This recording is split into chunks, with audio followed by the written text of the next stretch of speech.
Vegan bacon.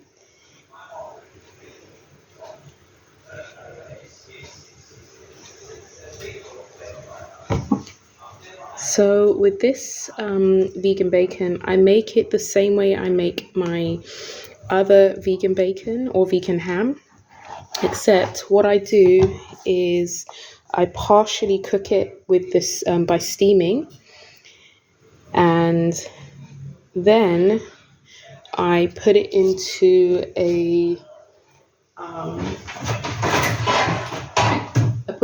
baking tray, and I bake it in the oven with the glaze. And as it's cooking, I take it out every now and again, and I'll push it down with a piece of paper, like greaseproof paper, and some something to protect my hands. And as it's cooking, you push it down and you shape it. You shape it a little bit before you put it in there, but you just push it down and shape it. And then halfway through, turn it over. It takes maybe about 2 hours, hour and a half to 2 hours. And then it ends up coming out like this, flat. So you get that sense of having something that is reminiscent of bacon.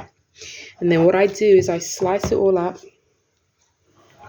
and I put it into the refrigerator. You can actually slice, say, half of this. This would last like quite a bit of time in my house, but you can make a whole one, slice it in half, slice it up like this, put this half in a plastic bag or something that is going to protect it in the freezer or a container, but just try to make sure that it's airtight. And when you're ready for it, you just take it out the night before, and then it's ready in the morning, and it will be just like this. So that is the beauty of getting a lot out of each recipe that I've shared with you. And you see here, this one is thinner. You can do them as thin or thick as you want. And then in terms of getting that crispy, bacony type flavor or texture, all you need to do is put it onto your skillet and give it like a minute or so, maybe 2 minutes on each side. Just go by how brown you want it to be. Make sure you use enough oil. Your temperature on your skillet will be quite hot, but it's not going to be smoking. Yeah, you want it to be hot but not smoking. There you go, vegan bacon. I was really impressed to want to get something that has this style of bacon as opposed to a big roll like you would get with ham. And remember, there's smokiness in the recipe because I use smoke powder and loads of things that really give that unctuous flavor of bacon or ham that we all like. But this is cruelty-free and made 100% at home. In terms of cost, the ingredients for this, once you've got all of the ingredients, because it takes a little bit of money just to get all your ingredients together, but each batch that I make of this probably ends up costing me about maybe $10, $15. And out of that, I will get enough for at least 1 to 2 months of breakfast ham or breakfast bacon. So it's definitely worth having. Getting all of the ingredients to start with, it really depends on where you are in the world and what you can get access to. But if you can get results like this at home without the rubbery cardboard taste that you get often with vegan bacons or vegan hams, it's worth doing. So if you want to know how I make this, please go to my channel. And the first video on my channel is how to do Rose's Game Changer ham. That's the name of the recipe.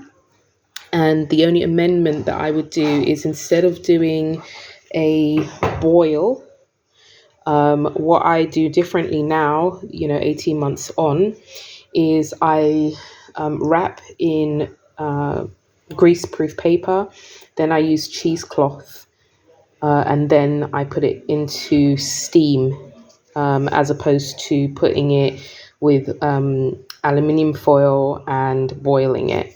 I don't do that anymore. So that's the only difference. But everything else, the recipe itself, I even myself go back and watch that video just to remind myself of the recipe and make sure that I haven't missed anything. But yeah, this is just beautiful. And in terms of the white texture, that's gonna have a lovely, the white color is gonna have a lovely texture to it. Let me just show you how it tears apart. See that? So that's similar to how we have with ham, because I make a membrane that is fatty and extra salty, etc. So that's all part of the recipe. It's 100% free for you to go and try that recipe and give your family that delicious flavor of ham without having to spend, $5-10 on 6 pieces or 6 rashers of bacon. It's insane. All right, I hope you have a wonderful day. What I'm going to do now is just finish putting this together. Then I'm going to put it into a container, and then every morning I'll take out a few pieces. They will stick together a little bit, but if you gently pull them apart, they come apart just like one. And then you can just put them into your skillet and have them for breakfast, lunch, or dinner. Have it in a sandwich, put it on pizzas, anything you want. Thanks so much for watching. Remember to remember to share and subscribe, please. Leave a comment below. I respond to every single comment. I'm so close to 1,000 subscribers, and I'm so grateful for all of you subscribing to my channel. Remember to put this video in and the other videos that are related to this into your saved videos on YouTube, and make sure that you print off the recipe, which is available on that first video on my channel. It's in the description. I've actually done a Google Doc with it on, so it's 100% free. You don't have to pay for the recipe. Thank you so much for watching. Have a wonderful day. Stay delicious, and I'll see you again soon. Take care. Bye.